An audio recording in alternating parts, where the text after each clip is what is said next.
Welcome to Deep Dive with Dr. D. The entire goal of this podcast is to help you see that you have it within you to do amazing things. Hi, everyone, from wherever you are listening to Deep Dive with Dr. D from. One, I appreciate if you do take a listen to the information I give. I know I'm currently on the journey of telling my life story, and my hope is that in telling my life story, it can help someone. It can help someone to know that they're not alone.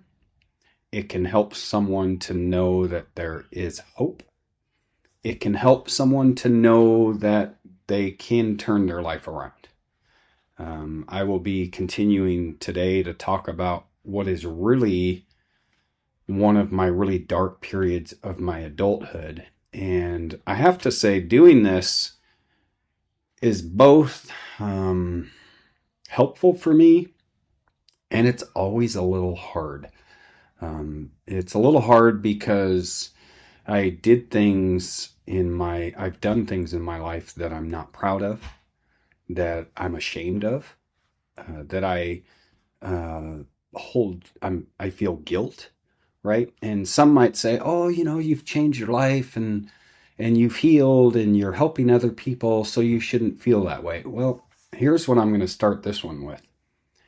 I think that it's good that I still have some guilt about the things that I've done, being a burglar, committing crimes, hurting people, breaking trust, being a terrible person in a relationship along the way. Those things, with a time period when I wasn't there for my son. I think this is my belief that the fact that I still struggle a little bit and hold some remorse about that is good, in that it keeps me from doing it again. It helps keep me in check to say, yeah, you've come a long way, David. You've had massive growth. But hey, here's a reminder of why you don't ever want to do that again, because it feels shitty, right? And if I'm being real honest, isn't that interesting when people say that? What, are you lying every other time? If I'm being real honest, I also worry a bit telling my story. This is a new forum on this podcast that I just started, so it's another avenue for people to hear my story. I worry some about what other people think about me. I don't think I'm alone in that. Like they're like, oh, wow, you've done some terrible things. What kind of human are you? And it doesn't weigh on me so much, obviously, because I still tell my story. But those are my struggles. So let's get into it. If you haven't listened, go back to the previous podcast I released. It's titled I Meet Meth. And if that's interesting, you can go to the one before that. It's I Meet Crack Cocaine. This is a period of my life where I had been, previous to those two drugs coming into my life, I had been fairly functional. And I say that like that because outward looking in, you would go, oh yeah, he's got a job and he's able to kind of maintain a relationship and he's got family and, so outward looking in, prior to crack cocaine and meth, I was able to kind of keep it all together. And I say kind of keep it all together because I had internal battles going on a lot. I was drinking and I smoked pot. I smoked pot and I drank since I was 12, and drank at heavy levels along the way, blackout levels, and would stop drinking and just smoke pot, and then smoke so much pot that, for me, the motivation wasn't there and I'd be lazy. But alas, I said alas. One of my followers says, you say that word a lot, so okay. Well, I guess I do. Alas, when crack, cocaine, and meth come into my life, that's when really that somewhat semblance of keeping it all together really just gets ripped away. So you can listen to those episodes and kind of get caught up if you want to. I'm going to read a couple passages from my journal from that period of my life. I have my very first journal that I started writing in, and it spans those really dark periods. There's actually a period of 8 months where there's no entries. And for a period of time, I journaled what I would say pretty regularly, at least, a few times a month or something. It wasn't every day. I know people who do that. I've done that along the way. But I have a period of 8 months of my life where there's nothing. And I was running. It was during my time using meth. And I remember pockets of time from that period of time of my life. And, with methamphetamines, when you use this drug, I had pretty quickly went from snorting methamphetamines, which gives you actually the longer lasting high from that drug. You would stay up for days. Like that would just literally days, you know. But I had shifted from doing that to smoking it. And, you just pour it on foil and light it and, inhale the smoke. And that high was more fast acting, more intense, but not as long lasting as if you just ingested it through snorting it. Or, oh yeah, gosh, I remember you would, if you didn't want to snort it because it was really bad for your nose, right? It burned, and that was actually like, oh, this is really good. It's burning my nose. I know it sounds crazy, but that's like, oh, this is going to be the best high ever. So your nose would get tore up. Your nose would start bleeding after doing that for so long for some people. So you would, if you didn't want to smoke it because you knew that wouldn't last as long, you just put it in some tissue and swallow it. That would be an easier way. Also not good on your stomach. These are literally chemicals. The meth of the 90s were just toxic chemicals that you're putting in your body. So when I would go on these runs of staying up for days on end, there was a period of time where, and I wasn't alone, where you would, in order to finance your own high, you would sell it, right? You could sell some, make enough to keep your own habit going, and maybe make enough money to then buy more and sell more. I was not a real good dealer because I was doing most of my own product, using most of my own product. And this is a fun fact. I knew dealers both with crack cocaine and methamphetamines and even marijuana, not so much with marijuana, but they wouldn't do the drug themselves.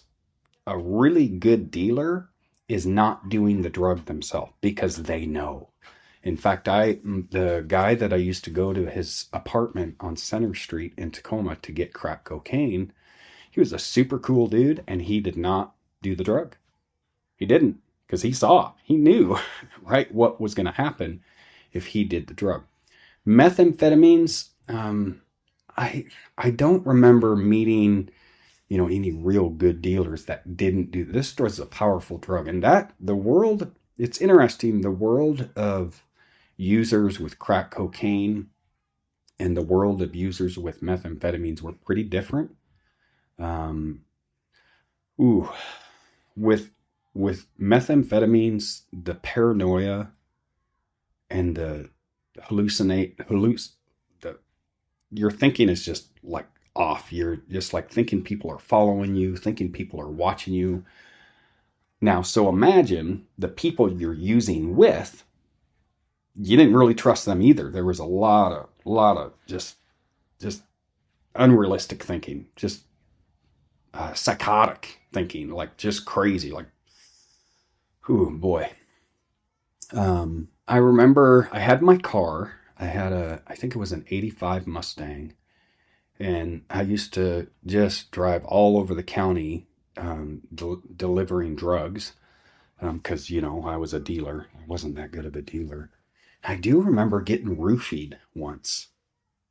I had went to deliver some drugs to this house in Parkland, and kind of the next thing I remember is kind of coming to, and I leave, and all of a sudden, all my drugs were gone, and they didn't know what happened. I didn't realize this until much later.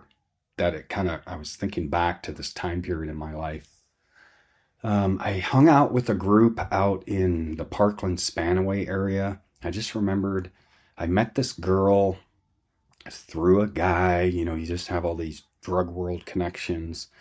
And I started seeing her and stayed at her house. She still lived with her mom. Oh boy. Her mom had her own set of issues. I think some mental health issues. And so her daughter, who was having all sorts of people come in and out of this house, we would just stay in her room.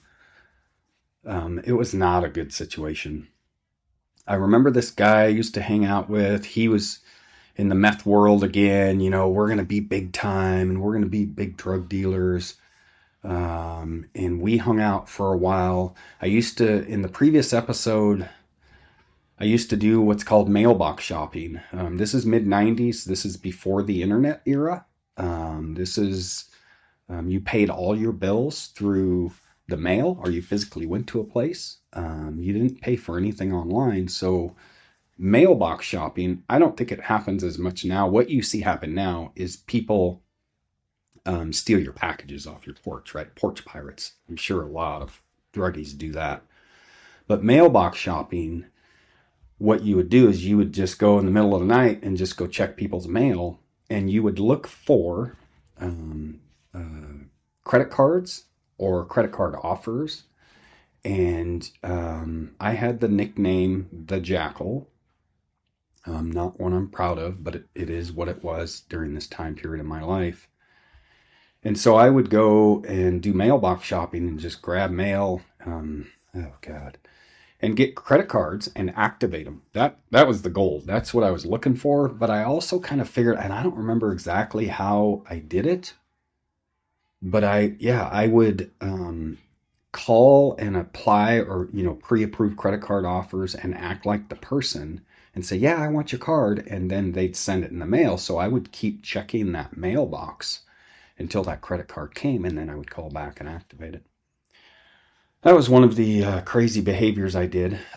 I say that I was a burglar. I wasn't real good. I would look basically for me, I was not good at picking locks or, being real sneaky per se, but I would look for open garages, unlocked garages, and in the summertime, open windows in houses. Other than that, I wasn't like you see in the movies, like this really good burglar, and I was terrible. I wasn't good at it at all. I remember going in this one house in Tacoma and sneaking in through an open window. And the last thing I ever wanted to see was people. I was deathly afraid. Like, I remember, again, I'm high or in a psychosis or oh God, super paranoid. And my biggest fear would be getting caught, getting shot, And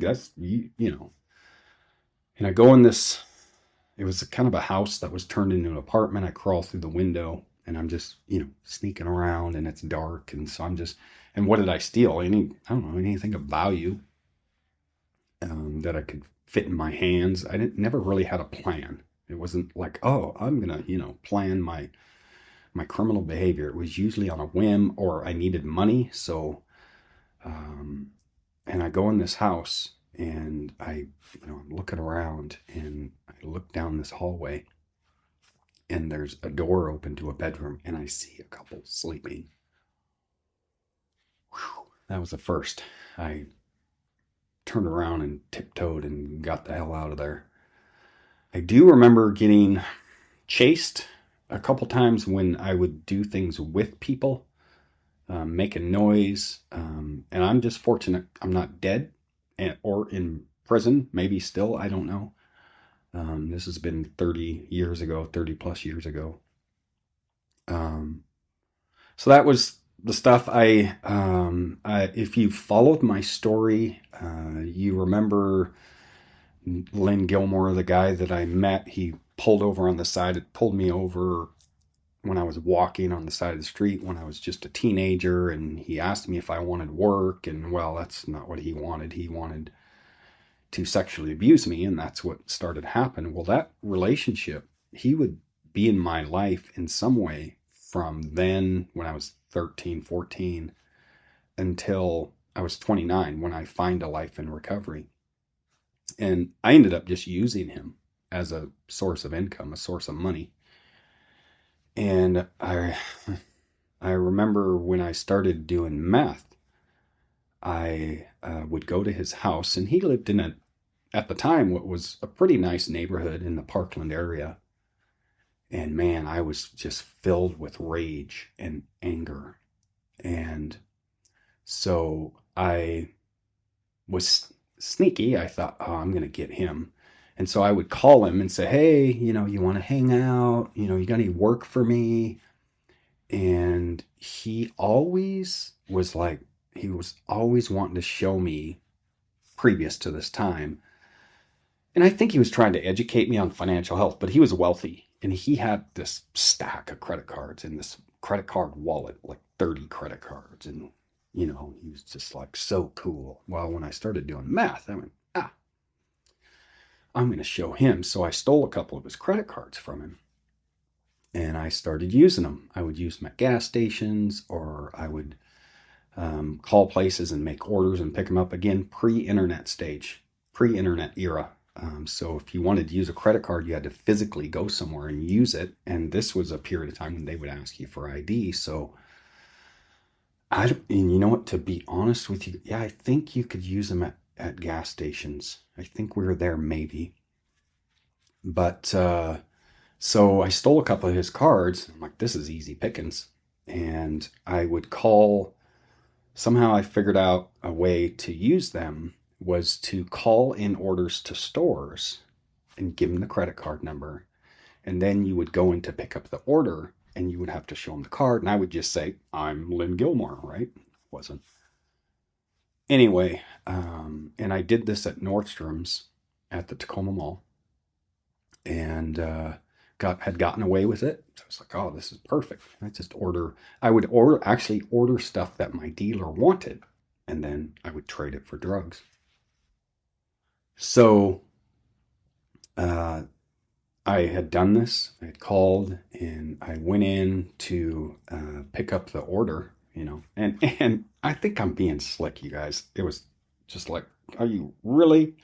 I was gaunt. If you've seen my before and after, it's actually the profile picture on my podcast of my life during this crazy period. I was gaunt. I was like 110 pounds, soaking wet, maybe.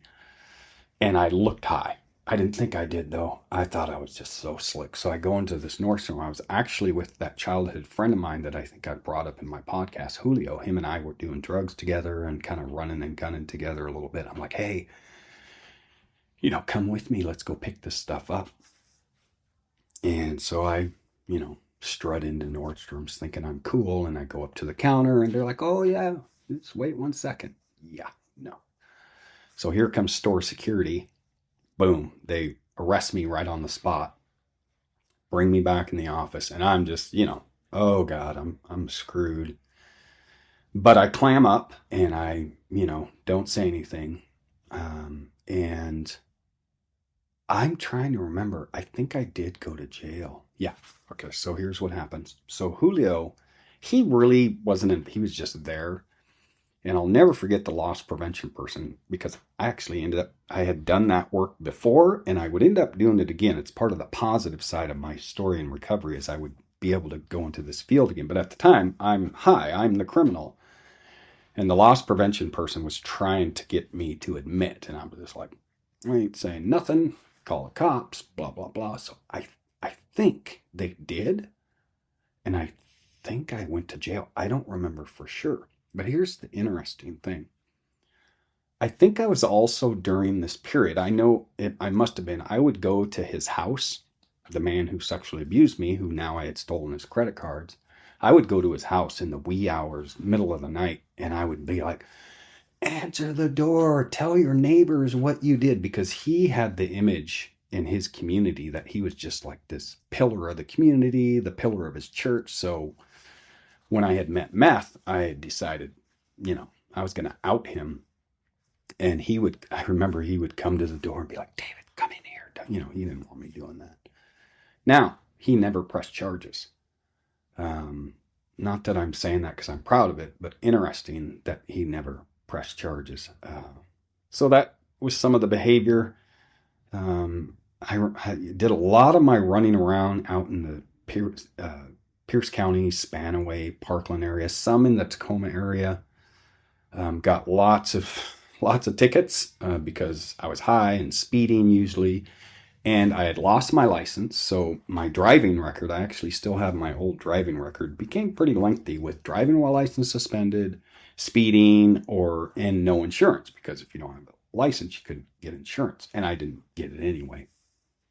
But this is also the period of my life when I end up becoming something I never thought in my wildest dreams would happen. I became a convicted felon.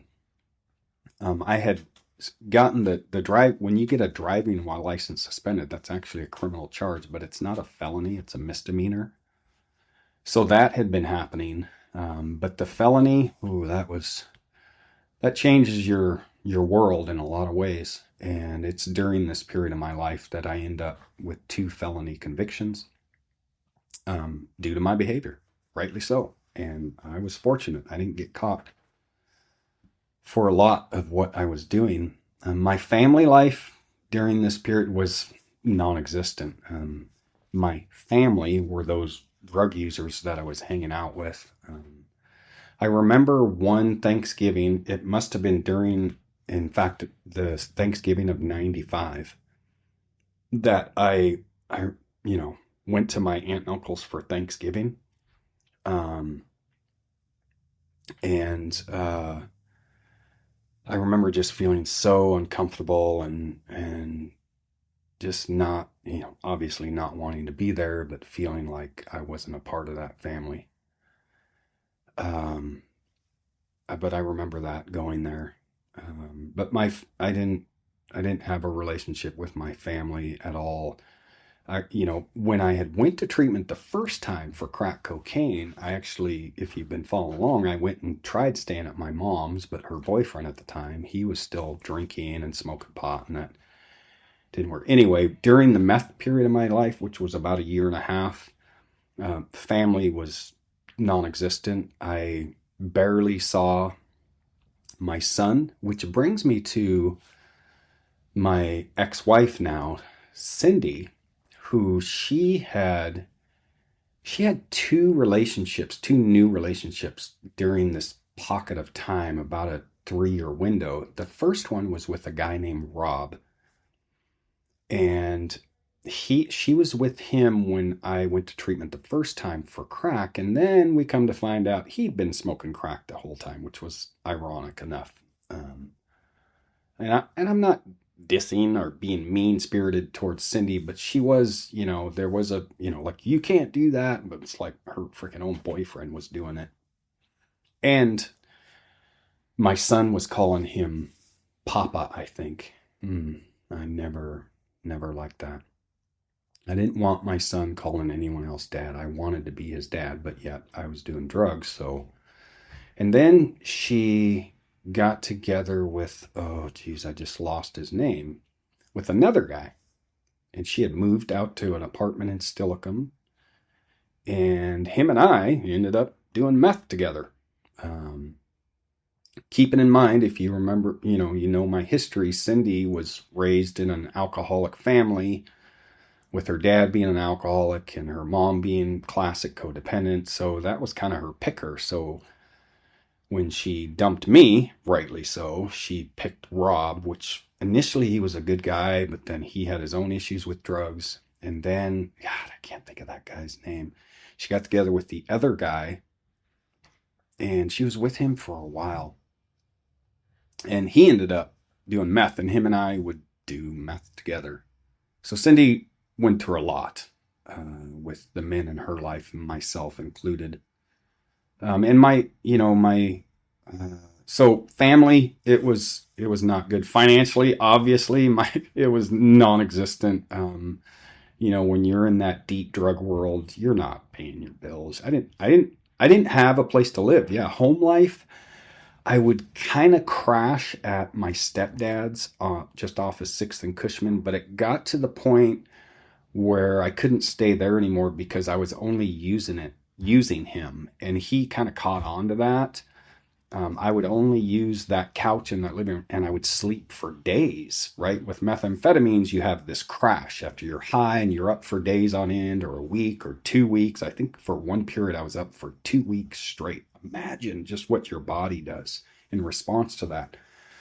So then you would just crash. And so I would just use Jerry's place to crash. And then I would wake up. And when you would start coming to, you'd eat everything in the house. And I was not contributing. I was just sucking off of him for a place to live. So I remember him and me going toe to toe. And then I just didn't go back there. So it was from then until I started really the trajectory. And I have it in my journal. I think it was after my yes, now I remember. So I had started during this period of meth, like this isn't working. I was committing crimes. I was scared of getting caught, and so I started dating the girl. I can't think of her name. That she lived out in Spanaway. I had reached out to her and said, hey, I talked her into dating again. And initially she didn't know about all the meth. She was kind of curious of what the change was, but I was truly kind of wanting to change. Okay. And I started working with her brother-in-law, sorry, and doing construction. Yeah. And I have it journaled in here. In fact, let me go to this. I had it journaled in, yeah, there it is. Once. That loud sound it doesn't end up on the recording.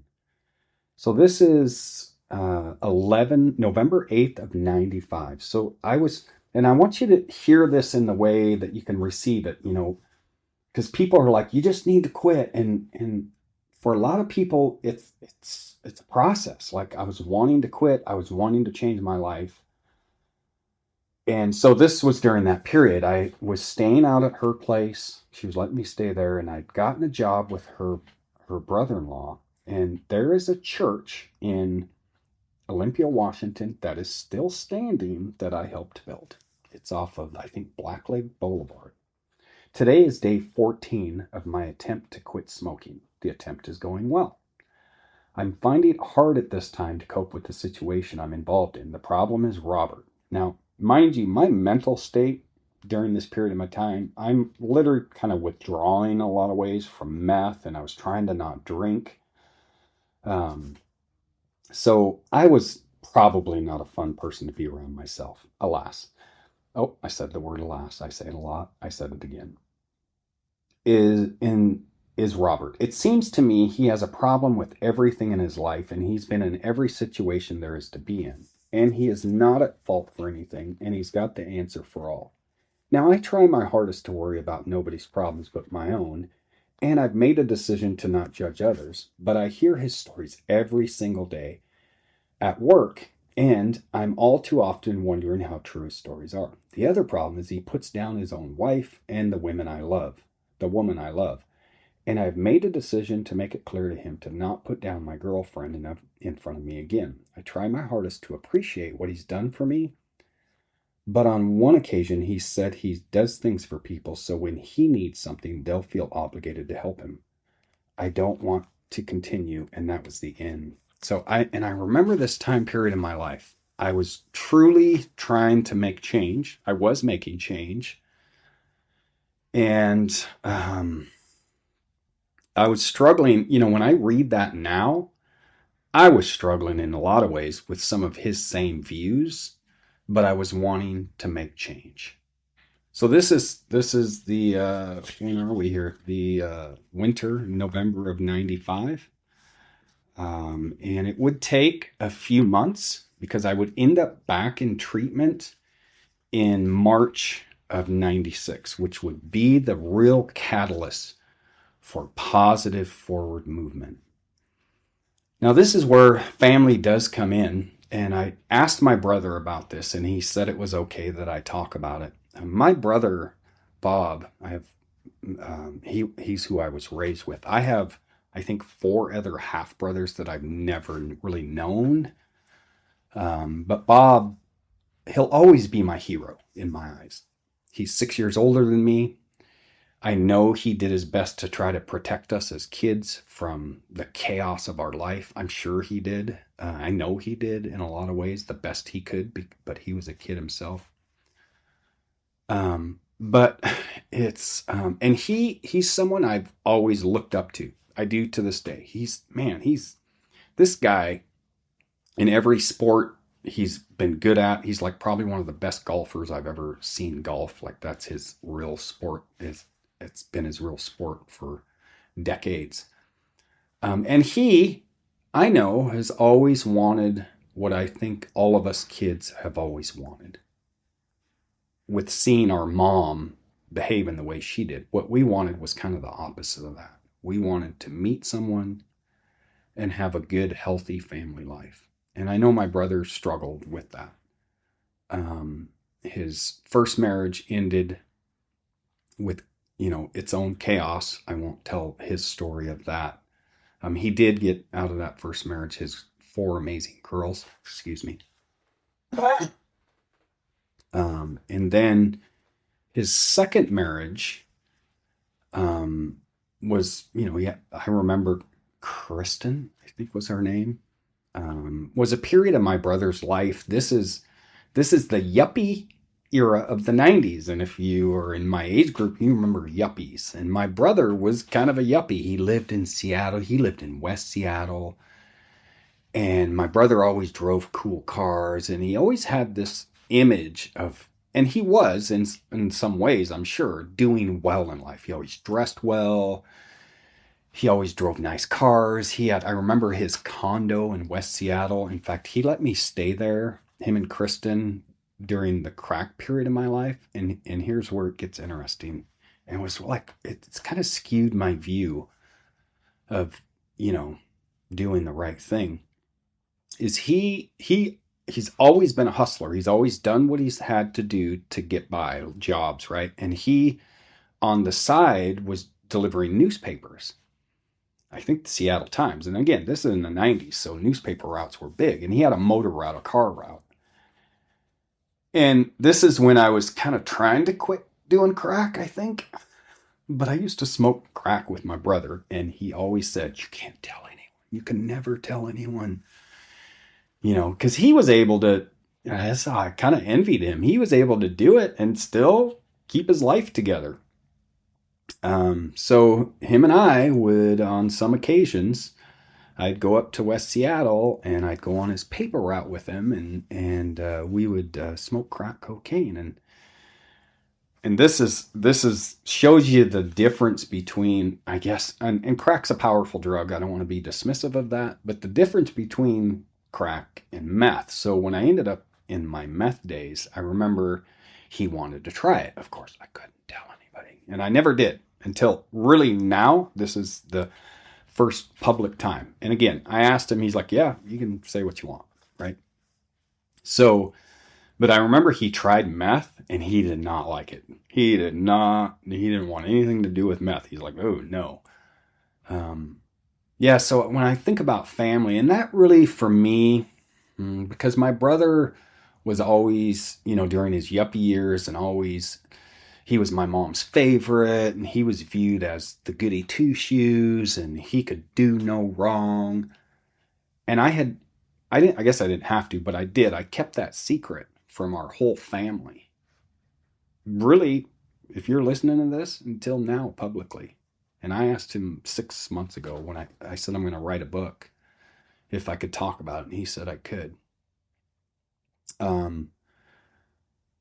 Yeah, and he would later, this is going to come later. So this is still in that period of my life, the dark years, 95, 94, 95. But it would be 98, 99 when my brother would go through his own dark period of his life.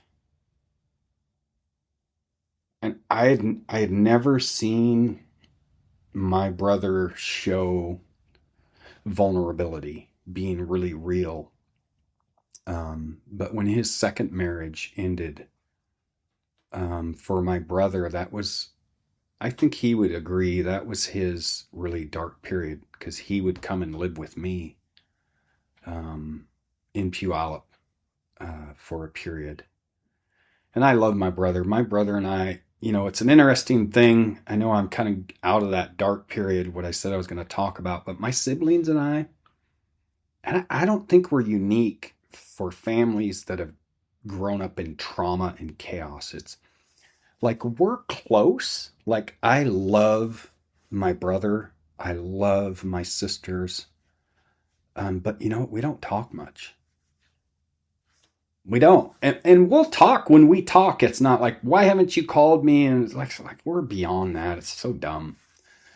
I love seeing all of them when I can, but none of us really we're all kind of living our lives. My sister Sherry lives in Tacoma. My sister Tina lives in Ohio. My brother, he lives in Tacoma area in Lake. I think he's got an apartment in Lakewood. But we don't talk a lot. And sometimes, like when I'm sitting here talking about it, I'm like, gosh, man, that's weird. It is what it is. We're all is Bob in his 60s now? I'm going to be 58. Yeah, he is. Oh my gosh, my sister Sherry's going to turn 60 this year. So we're, late 50s and early 60s. Um, yeah, it's interesting. And I think about that. But during those dark periods, I would do drugs on occasion. It wasn't all the time with Bob, but I had to keep it a secret. Couldn't tell anyone. And I never did. I never did. That was never the case with either of my sisters. In fact, during this dark period, the 94, 95 period of my life, it'd be 93 to 95, my sister Sherry, um, she would start working in law enforcement. In fact, she would end up being a corrections officer at Pierce County Jail for the Pierce County Sheriff. And then she would end up being a Pierce County deputy and then a Lakewood City officer. So I'm kind of glad I got into recovery because I would have sucked for my sister to have to arrest me because that's where I was doing all my craziness. Tina, at this point, I think she was gone. I think she had moved. We lovingly say my sister escaped to Ohio. She had moved to Ohio by this point. So let me read some journal entries, and I think I'll close this one up. And then on the next episode, I think I'll start talking about some really good changes in my life because I know it's hard for me to talk about, and it's like I try to be a positive person, so hearing all this darkness is not good. Oh yeah, so here we go. I'm gonna read a couple, and to paint the picture, my brother was in Amway for a while when he was, this was in the 90s, and he was living in West Seattle. Him and Kristen had gotten into the Amway way of living. Oof, boy. And anyone who's ever been involved in Amway, it's a whole different world. My brother's always been a good salesman, like really good, like really convincing. And so he had also gotten my sister Sherry and her husband at the time, Vern, involved. And the one cool thing is about that life is there was a lot of positivity. And so this is January of 96, and I was really needing to make change. Everything in my past, that recent past, was really catching up to me. Doing meth was no longer fun. I didn't want it. I really saw that I had to get out. And so my sister had let me stay at her house because she saw that I was making some change. And so I was sleeping on her couch. She had 6 young kids, and she had bailed me out of jail. I think I told that story my last episode, that I had gotten picked up on a warrant for burglary. And I just was like, oh, I'm done. I'm screwed. And I'm sitting in jail, and I get bailed out. And my sister and her husband put their house up and bailed me out of jail. That it was December of 95 that I got picked up on a warrant for burglary. And I was just like, oh boy, oof, I need to change my life. And so I'd been staying at her house, trying to make positive change, was for the most part doing good, having some slip ups, but really just like, okay, come on, make the change. And I was trying to get back into treatment, but I had to wait. So I used to go, my brother would invite me because he was wanting to help in the best way he knew how. And so they would go to these Amway events where there would be these positive speakers, like really motivational. And it actually helped me. It was like, oh, okay, I can believe in myself. I can do it. Now, I wasn't necessarily wanting to do Amway. I was just wanting to not do drugs. And so I have this journal entry from January 14th of 96. It says, we went and saw Joe Folio last night. He's a very inspirational man. I must be honest and say I'm getting closer. So making this business a reality. I guess I was wanting to do Amway. I have to say I was angry again when we go to a function like this and I'm put with Sherry. Oh yes, that's right. We're not together and I don't want anyone to think we're together. So me and my brother-in-law's sister, Sherry, had a little fling. Yeah, she was staying at my sister and brother-in-law's house, but I didn't want to be in a relationship with her. I still wonder, here we go. I still wonder if anything will come of my secret. I pray to God not. I'm not happy with my attorney. I've called him several times and he still hasn't called back. One day at a time, one step at a time, and keep myself in check at all times. Love, David. Now, I said I was going to close this up, and I am with the secret. So as these things go, I had been trying to stay sober, stay away from drugs, stay away from all of it. I was wanting to get back into treatment, and right after the first of the year, I had actually made a New Year's resolution, January 1 of 1996. I'm doing this. I'm doing this. I'm doing this. I'm doing this. I had been to treatment once before, kind of knew what I needed to do. I was probably going to some meetings. I was waiting to get back into treatment, and I decided my best decision making at the time was I was going to go out with some friends to this bar in Fife, and I was just going to drink a little, you guys. Boy. Well, what did I end up doing? I drank a lot. I got hammered. I stole a car. I did another burglary. And I just remember coming to at my sister's. I don't know if my sister ever knows that this happened. Thank God it's 30 years later. Alas. And so then I was like, I'm screwed. And so that was that secret. Would I get caught for yet another crime that I committed while under the influence? Now, here's the thing that happens is I finally get back into treatment, and this will be the next episode, is I get back into treatment. I get a recovery date and I keep it. February 21st of 1996 is a very important date for me. It always will be. And I start moving forward in my life. I start really peeling the onion of my life and start healing and start moving forward and really grab a hold of recovery. That will be the next episode. Love to all.